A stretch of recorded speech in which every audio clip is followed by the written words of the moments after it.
Good? Yep.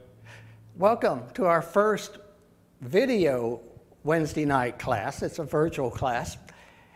If you've been looking on your Facebook or on YouTube, they have comment sections. If you'll write any questions or comments you have, we have a co-host, Doug, and he'll read that to me and I'll answer the best I can.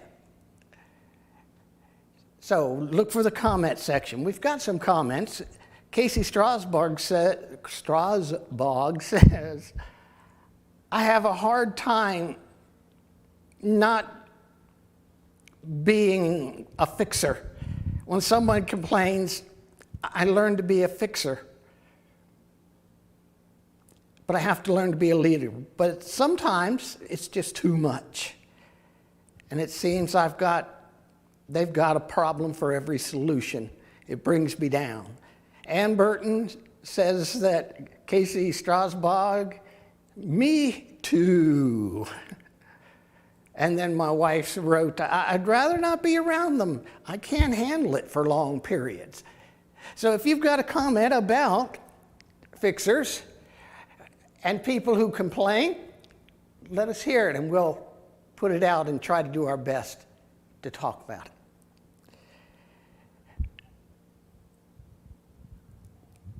Three years ago, in the middle of January, my Uncle Jack died. And I got a request to be the kind of to say some things at the funeral. And so I went up, and as we were coming back, an ice storm hit the Philadelphia airport. And all flights stopped running. There was a long line right outside the Southwest hostess as she was getting people who were hot and really, really on her case that they were not going to fly out that night. They even threatened her life if she couldn't get a plane for them to fly home like they were supposed to. The more I listened, the more I realized how their comments and their wishes and their out-of-control behavior wasn't logical. I don't want to be on a jet barreling down a runway that's icy. But she seemed to take it and repeat and give the people some place to go. And then I got up, and those of you who know me know I do things a little different sometimes. I said, I'm not going to yell at you. In fact, if you want to yell at me, you can yell at me and get it off your chest. And to my surprise, she did. It was about a 4-minute yelling, and then she grinned at me and said, that did feel good. And I said, I'm glad. She said, I'll call you when I can get you on a plane. She got the Comfort Inn to come and get us, and we got a room paid for the night, courtesy of Southwest. And the next morning, we got a call early. So we went to the airport, and there we were, and our friend was there, and she said, I'm going to get you on this flight. I said, well, don't go to too much trouble. She said, it was no trouble. She handed us 2 tickets that were what you would call of the upper society, the ones that you pay $30 more. Sue and I don't go by that because we figure the back of the plane lands as soon as the front of the plane does anyway, and so $30 is not worth a location in a plane. But we were the third ones through the door. And that wasn't supposed to be. And she smiled and said, next time you're in Philadelphia, look me up. For several weeks now, we've been looking at trials and tribulations. We've been looking at the complaining of Israel. We've been looking at the times that we go through suffering, and we complain that it shouldn't happen. So are there answers to why God allows suffering.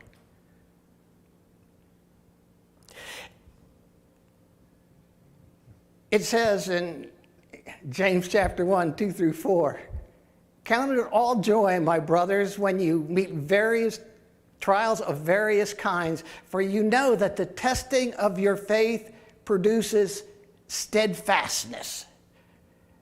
And let steadfastness have its full effect, that you may be perfect and complete, lacking in nothing."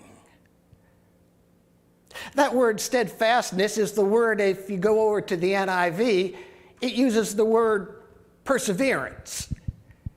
But again, this is knowing that they test our faith so that we can endure it, whatever comes our way. Perseverance, when it finishes its work, leads us to mature and complete Christians, not lacking anything. The easy-to-read version says it this way: "My brothers and sisters, you'll have many kinds of trouble. But this gives you a reason to be very happy. You know, when your faith is tested, you learn to be patient in suffering. And if you let that patience work in you, the end result will be good. You will be mature and complete, and you'll be all that God wants you to be. Learn to endure suffering because it causes you to grow as a Christian. It's the thing that makes the difference, even when the suffering is intense. In Peter, the suffering is intense.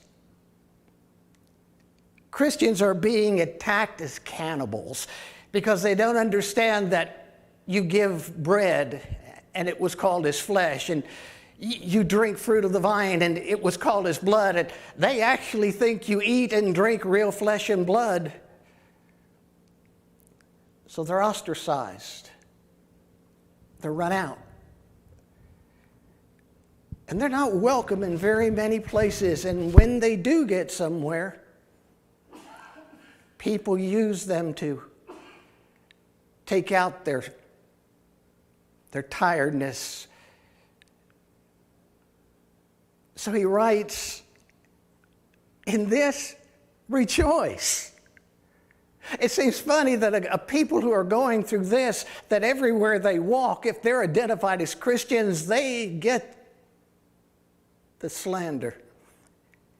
They get tested by the talk. But if necessary, and you've been grieved by various trials, it tests the genuineness of your faith, more precious than gold.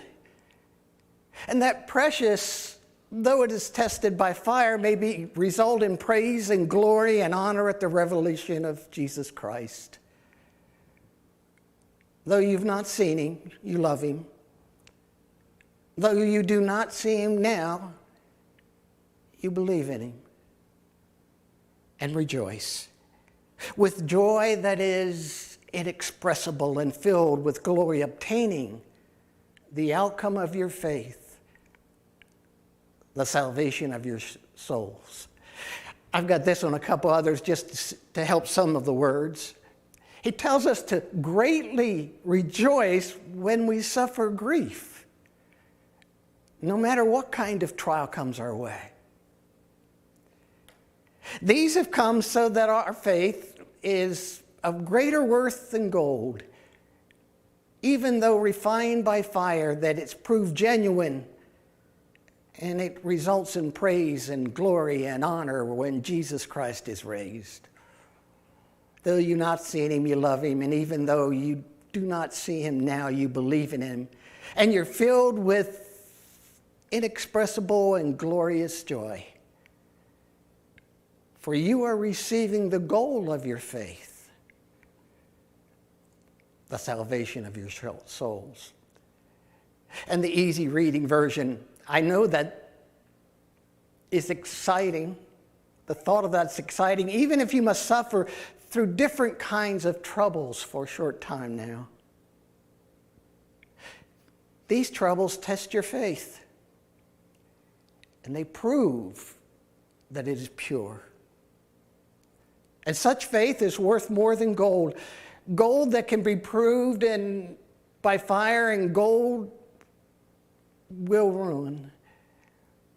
When your faith is proven to be true, the result will be praise and glory and honor when Jesus comes.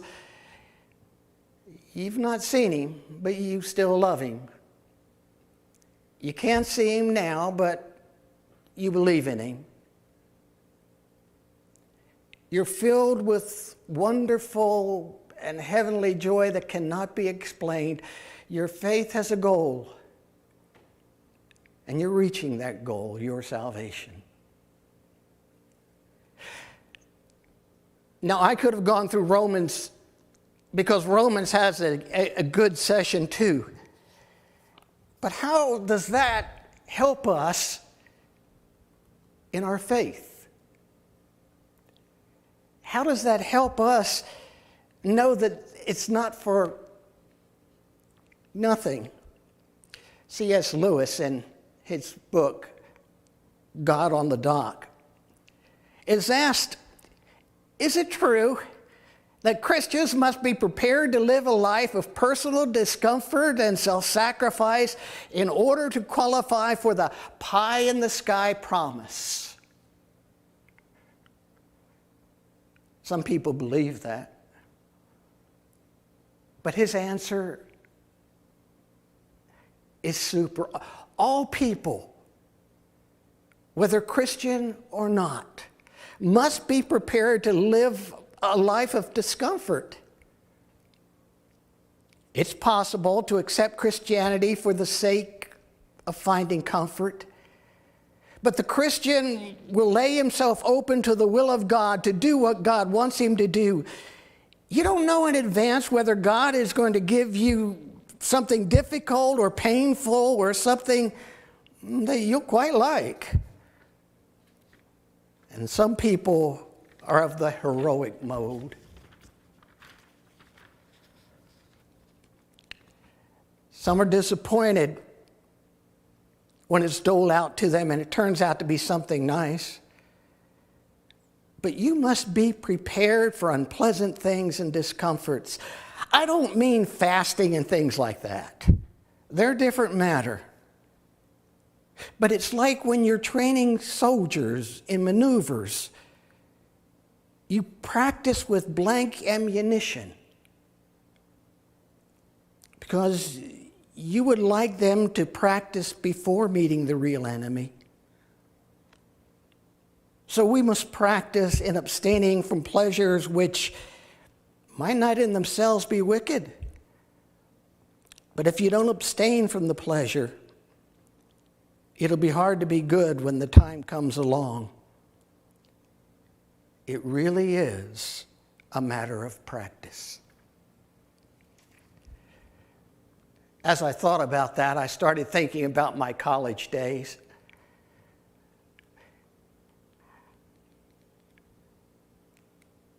I just blanked it. I was a member of a cross-country team for a year. That year was kind of upsetting in the beginning. We started running a mile around the track the first day. We did that for 2 weeks, and then it was 2.5 miles around the track. Then 2 weeks passed, and we got to 5 miles. And after we did 5 miles, the coach would call us after school and say, "Get in the panel truck, boys." And we'd get in the truck, and he'd drive 10 miles away from campus and say, "Anybody who gets there before everybody else can skip tomorrow." This was even before we started running for the season.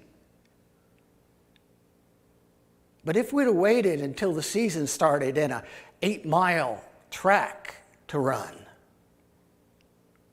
we'd have never made it. It was that testing of our faith. It was that trial of going through and running longer and longer to get us ready for the day of the meet. I have a claim to fame in my baseball career. John Matlock, who played for the New York Mets, I got on base twice in the same game. Now, what I don't tell you is the first time he hit me and the second time he walked me.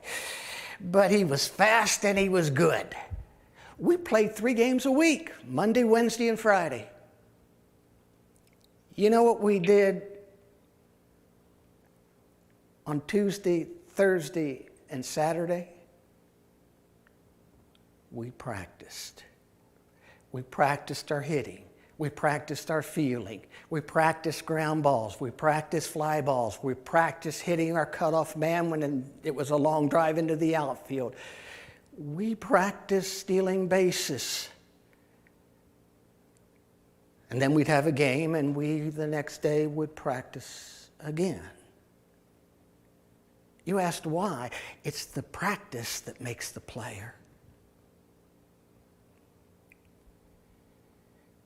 That's true of raising children. That's true of living every day. If you haven't used a star chart, it's a good thing.